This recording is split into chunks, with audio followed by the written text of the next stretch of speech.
Msikilizaji wa Mashariki Media TV, karibu sana kwa taarifa zetu za hii jioni tarehe 1 mwezi wa 7 mwaka wa 2025. Ni kwamba kwa taarifa tulizonazo ni kwamba ndege moja isiyojulikana imeweza kuchomwa moto na jeshi la FARDC kwenye milima ya huko Minembwe tarafani Fizi, baada ya kushakiwa kwa ndege hiyo kuonekana maeneo inayodhibitiwa na waasi wa M23, kama kibarua kilichotoka kunako ikulu ya kijeshi huko mjini Kinshasa, kibarua kilichosainiwa mnamo tarehe 30 Juni mwaka huu wa 2025.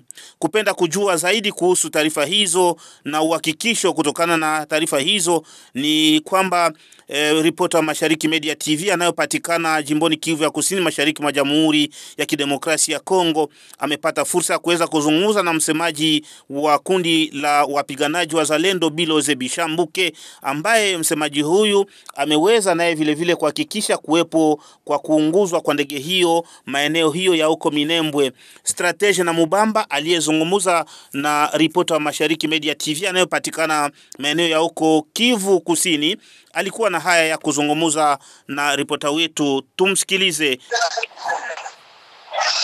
Jambo sana bwana mtangazaji, na tunashukuru kwa kuwasiliana nasi saa kama na hizi. Ndio, tukiwa hapa Afrika ya Kusini, makao makuu ya Mashariki Media TV, tumepata taarifa toka ripota wetu huko maeneo ya jimbo ya Kivu ya Kusini nchini Kongo ya Kidemokrasia kwamba kuna ndege moja imeweza kuchoma moto na jeshi la FARDC kwenye milima ya Minembwe. Taarifa hizo, nyinyi kama wapiganaji wa Biloze Bishambuke mnaofanya operation sehemu hiyo, mnasemaje? Hizo taarifa zina uhakika ama namna gani?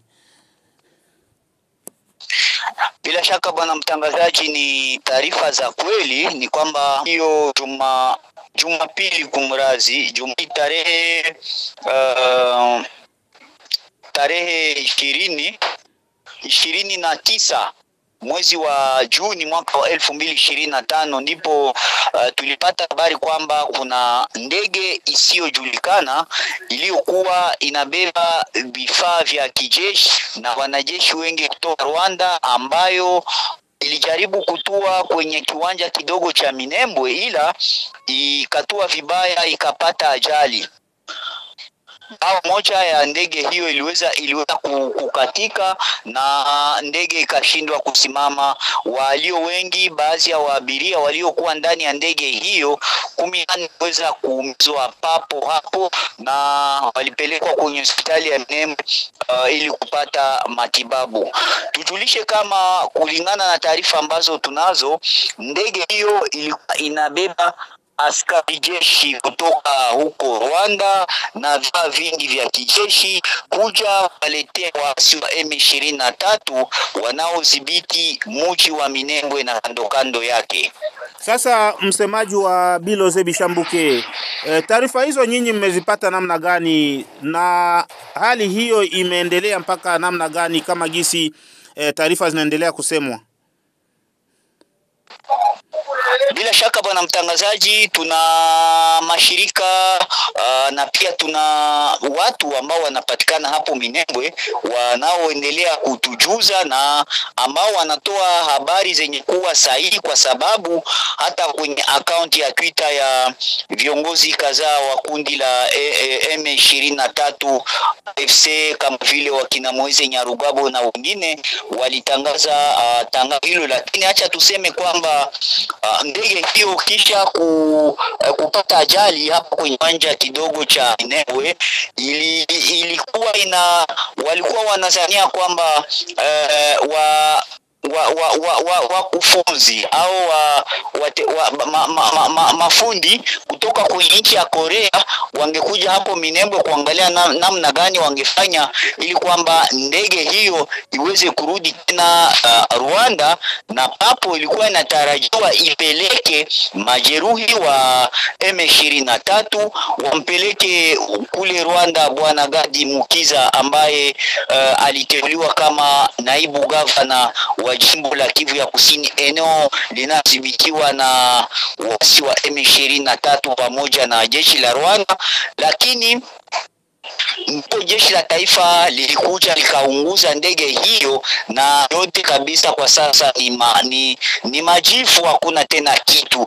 Na kwa sasa walio wengi wanaendelea kulalamikia jambo hilo, lakini ni ndege ilileta askari jeshi kutoka Rwanda, ilileta vifaa, ni ndege ya jeshi la Rwanda, haiko ndege ya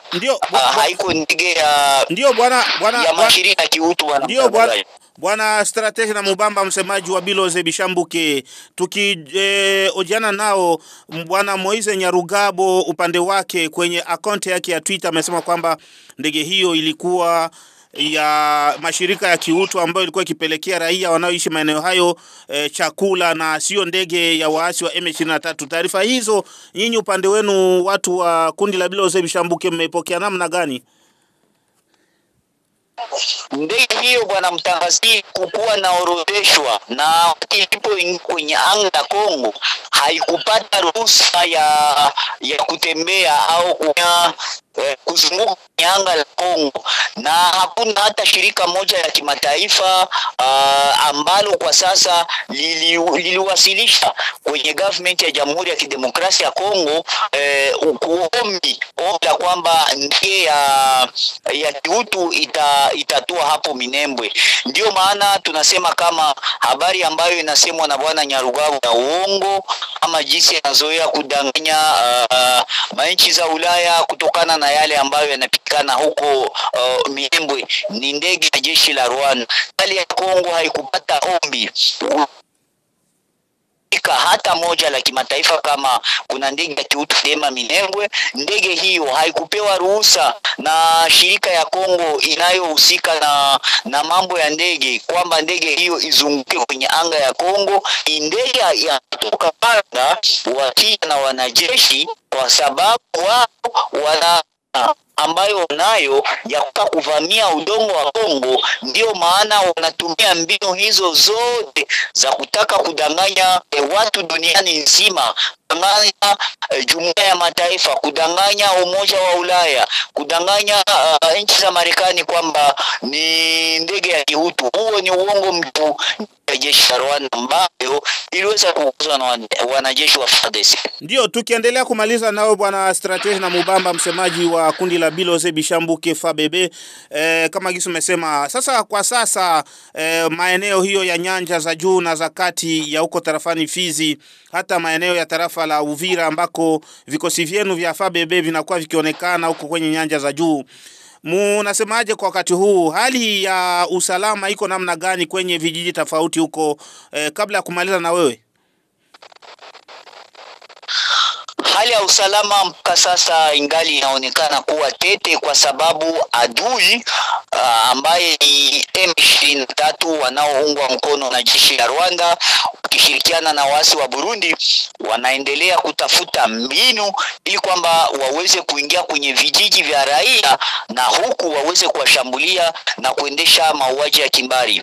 Bwana mtangazaji, utafahamu kwamba kwenye maeneo ya Luinja waasi walikuwa wanatamani kupenya ili waelekee kwenye nyanja za juu za tarafa la Uvira, lakini walizuiwa na vijana wa kundi la Biloze Bishambuke, kundi linaloongozwa naye Luteni Madari Delphin Ngoma Tito kupitia kamanda wake wa division ya kwanza ya Uvira na Mugema Loshiki Hai ambaye mpaka sasa anaendelea kudhibiti waasi kwenye maeneo ya Winja, kwenye milima ya Nyangezi na huko Usinga, ambapo wanatafuta mbinu ili wajielekeze kwenye nyanja juu. Hapo maeneo ya Rugezi tukiwa tarafani Fizi nako pia waasi wanaendelea kudhibitiwa, huku wazalendo wakiwa macho waasi wasiweze kuendesha mauaji ya kimbari ya raia, kwa sababu lengo la jeshi la Rwanda ni kuua raia kuwa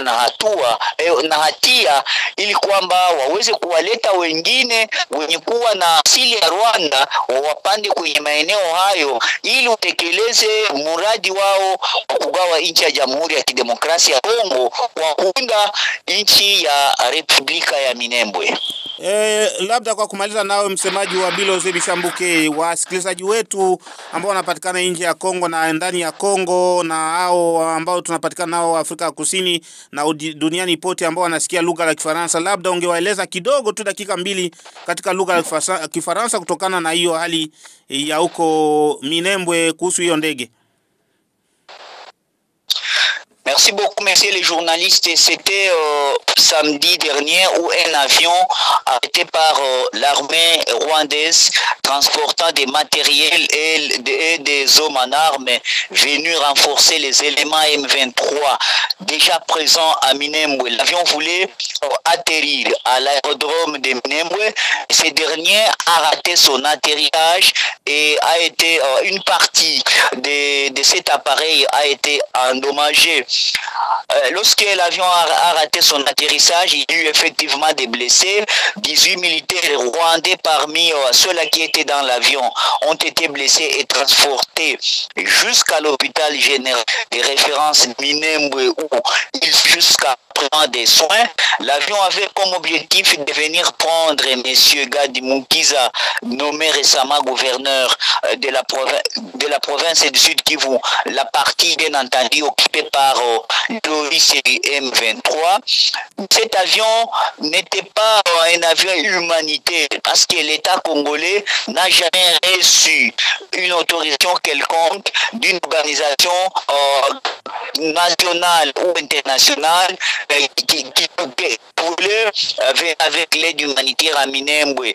Au-delà de ça, messieurs les journalistes, les services attitrés de l'aviation congolaise n'a pas été informé bien avant, préalablement bien entendu, sur un appareil humanitaire qui devait venir à Minembwe. Voilà pourquoi nous disons que c'était un avion de l'armée rwandaise transportant des militaires et des munitions, mais qui a raté son atterrissage à l'aérodrome de Minembwe et qui a été pulvérisé le matin par l'armée lycée, les FARDC. Oui, des chapeaux au service des renseignements qui ont... Oui, monsieur le porte-parole de Biloze Bishambuke, pour quel moyen que vous avez reçu ce bilan de personnes qui étaient dans cet avion? Nous avons des services sur place à Minembwe qui nous ont informé que l'avion ne transportait pas de l'aide humanitaire. Par contre, l'avion transportait des militaires et des munitions en provenance du Rwanda pour venir renforcer les éléments M23 des villages de Minembwe et ses environs.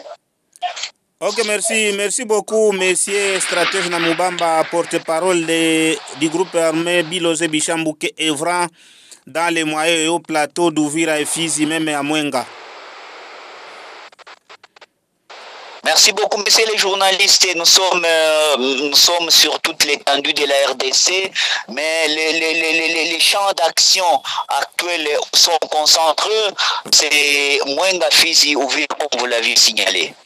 Na mtazamaji wa Mashariki Media TV, tunatoka kuzungumuza na msemaji wa Biloze Bishambuke ambaye alikuwa akituzungumzia mengi kuhusu taarifa hizo za kuanguka na kuunguzwa kwa ndege moja isiyojulikana huko maeneo ya Minembwe, kutokana na taarifa ambazo zimeweza kutolewa na jeshi la FARDC katika kibarua ambacho kimeweza kuandikwa hiyo tarehe 30 kujulisha kwamba kuna kuwepo ndege moja iliyochomwa maeneo ya huko Minembwe. Shukrani mpenzi mtazamaji na msikilizaji wa Mashariki Media TV.